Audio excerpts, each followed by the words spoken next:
Hi everyone. Today in the Talks with the Networks, we are going to have the pleasure to talk with Nils. He's the managing director of the Combined Logistics Networks and is going to join us for a coffee. Come, stay, and learn more about Combined Logistics Networks. Hi, I'm Xavi. I'm a freight forwarder based in China. Join me as I share with you my friends in the forwarding industry, stories and experiences of my 10 years of logistics in Europe and China. Hi Nils, how are you doing? Hi, Savi. Very well, thank you. Well, thanks for the opportunity and thanks for having me take part in this. Yeah, I'm good. Thank you. Thank you, Nils, for joining. As you know, we are going to have 6 questions in 6 minutes to learn more about the Combined Logistics Networks. First one, Nils, tell us a little bit where is CLN located and who is behind Combined Logistics Networks? Yes, so Combined Logistics Networks is basically located out of Hong Kong and the Philippines in Manila. So Hong Kong is the headquarters and that's where the company was founded. It's actually a subsidiary of RW Solutions Limited, which was founded in 2002 by myself. So I'm behind it, and Christian, my partner Christian Reuber. And yeah, basically started our journey 19 years ago. Coming to the second, that when was founded 18, 19 years ago, and why does CLN born? Why does it come out? It's a good question that we sometimes ask ourselves too. So back in the early 2000s, late 90s, I met Christian. We studied together actually in Singapore. We studied international business, and we became friends in Singapore. And then I basically got my first job in Hong Kong, working for a trading company, and Christian was working for his family business in the Philippines. And I was exposed to a lot of freight forwarders at the time, being a shipper, and Christian was in the freight forwarding business. So he came to visit me in Hong Kong, and he was like, hey, why don't we do a network together? There's a lot of demand for freight networking. And I was like, what is freight networking? What is it exactly? But sure, I mean, I'll be happy to do a company together with you. Let's do it. Christian actually was the one to even write the website himself, coded the website himself, and I took care of the administrative stuff. I set up the company in Hong Kong, and we got on the journey together like that, setting up the Combined Freight Network first. That's how it was called. And yeah, eventually we changed it to Combined Logistics Networks. And that's how our journey started. So ever since then, yeah, been growing into different verticals and so on and so forth. Wow, sounds like lovely couple history, right? Back years, meeting each other, right? Tempting, and then you come to marriage. Yeah. You come to yeah. I mean, I've had this partnership with Christian longer than with my wife. That's nice. Nils. You are representing more than 75 countries with more than 320 members. And the question is, why are they joining CLN? What is the magic behind? Yes, that's a good question. There are several reasons, I believe, why freight forwarders would want to join the CLN specifically.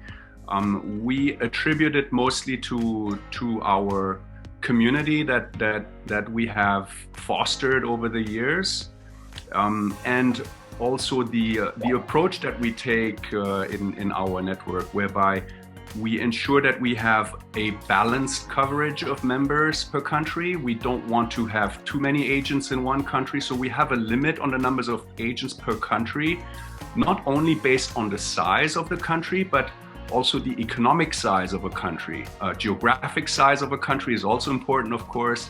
So we try to have a balance there, that there's not too much competition, but we still want to have enough competition so that there's also enough business generated for a network. So for us, that is really the core essence, is the community feel of it, and where basically every agent, every forwarder knows everyone else too, where they can trust one another because of the long relationships that they have gathered together over the years. That's what I attributed most at this stage. Wow, nice. It seems, it sounds as you guys have been growing this community over the 18, 19 years that you have behind. And maybe related to that, Nils, going to the fourth question, if I ask you to describe Combined Logistics Network in one word, in one adjective, in one sentence, what does come out from your mind? I would say it's a proactive community of sincere and genuine decision makers. That would be my core, my core adjectives maybe at this time. Sure. Really, the fact that this community has been together for so long, and that they are very active and very engaged with one another. And the fact that they're decision makers makes it easy to for the group to develop business with each other quicker, I would say. Because at the end of the day, as a freight forwarder, you want to join a network to get more business, right? To expand, to grow your own business. So you wanna be part of a group where you can feel that you will get something in return, right?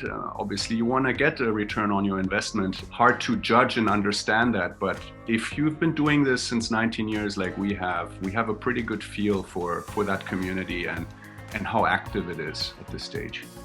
Nils, let me come to the fifth question related to that, coming from those proactive members. How does freight forwarders tend to worry sometimes about the payment protection of doing business and credit terms? As we know, for all of you, of course, we know that the payment protection is the capability to get paid by the end of the day, while credit terms, it is how long are you going to have those outstanding invoices to get the money back for the services. So my question to you on the fifth one, it's a bit tricky, Nils. How does the CLN deals with this payment protection, with these credit terms? Do you have any specific rule? How are you doing with that? Yes, absolutely. So we have several stages when it comes to payment security and credit that members supposed to give one another or not supposed to give one another. But first, before I start with that, there is a preventive aspect within the community that we do. First of all, what we do is before we take on any new member on board, we have a very strict due diligence process and a screening process as well. So anybody that joins the CLN first has to be on a 60-day probationary period before they get before they become fully accredited members. And then we basically move on to the payment security aspect, which is we offer it in staggered ways. That means the longer you are with the CLN, the more payment security you get. The purpose of the payment security is to provide an initial security on your transactions, obviously, so that you can build trust with other forwarders first. So when you join first, the first year you get only $5,000 as a payment protection. But then the longer you stay, so after the second, third, fourth, and fifth year, you get upgraded to 10,000, 15,000, 20,000, and so on. So the payment security grows with your seniority in the network. It makes sense, right? Obviously, you want to get to know your partners, you want to get to know the members. The more loyal they are, the more they get out of it, right? Now, credit terms is something entirely different. It has nothing to do with payment security. Credit terms is something that an agent gives to another partner.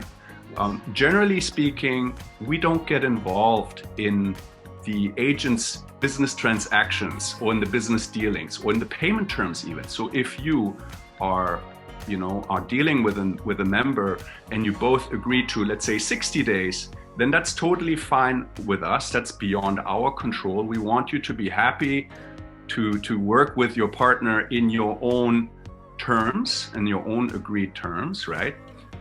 We generally recommend our agents to work with a 30-day credit term. But if you say now, oh, I have a good friend of mine, I give him 100 days or I give him 90 days and I'm fine with it, these are my own, this is my own policy, then this is not something that we are going to interfere with. So we try to not get involved in the business transactions of our members. We only get involved if there are problems, if there are issues, and if we can support the network member with their transactions and dealings, right? Right, Nils. Sounds quite unique in the market about this, and it makes sense what you say, of course, while the payment protection grows with your seniority, while you are more time in the market. Thank you, Nils. Let me go for the last one. I think we got a nice view of what is CLN, who is behind, but yeah, Nils, what is coming next? This situation change, of course. This 2020 was crazy for all of us. What are the plans for combined logistics for this year, for next year? What's coming on? Yeah, so with everything that's going on, I think we have seen a huge shift in digitization. Maybe not so much of a shift, but really a speeding up of digitization, which was already in the works, but this whole situation has basically fast forwarded the digitization of our industry, if you can call that. So for us, what we are doing is we're doing virtual conferences as one thing.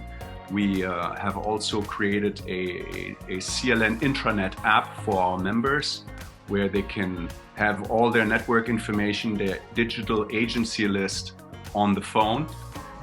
We also have a mobile-based face-to-face scheduling system now for our virtual conferences.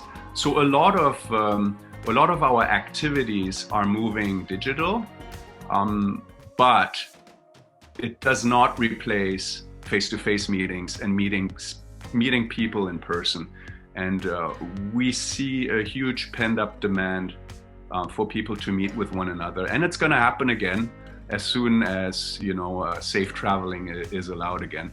But yeah, going into that, we are continuing to grow our groups into different verticals also, right? I mean, pharmaceutical has been a very big growth area for us in our other networks, and perishables as well has been a very big growth factor. So we see a lot of growth into different verticals, because we don't want CLN to become too big. So for us, a way to grow is to go into specializations. That's our direction. A lot of plans, nice plans, Nils. I want to thank you very much for your time. We've got a nice view of CLN on how it evolved from 18, 19 years ago, from a guy working from the shipper side, Nils, with partner Chris working in the freight forwarder. This vision that you guys saw back on time and building over the years. Combined logistics networks and the other networks on the umbrella. We have seen, of course, a very interesting point about the payment protection, which grows through the seniority, and also allow the partners to talk and to talk about the credit terms by itself and step in if any help they need. Of course, I understand that you guys are there. And I've seen, as you commented, the nice vision, Nils, on the being digitals. I completely agree this when you say that this period of time make us speed up, right? This digital transaction, and myself also. Okay, so thank you very much, Nils, for being on the talks with the networks. It was a really pleasure having you on board. Yeah, awesome. Thanks for having me, Xavi. It's nice to see you. Thank you. Bye bye. Bye. Take care. I would like to thank RW Outsourcing for editing and sponsoring this talk with the networks. RW Outsourcing is a specialized staffing providers for freight forwarders based out of the Philippines, the leading outsourcing destination for remote work. If you want to learn more about RW Outsourcing, go and visit the website www.rwoutsourcing.com.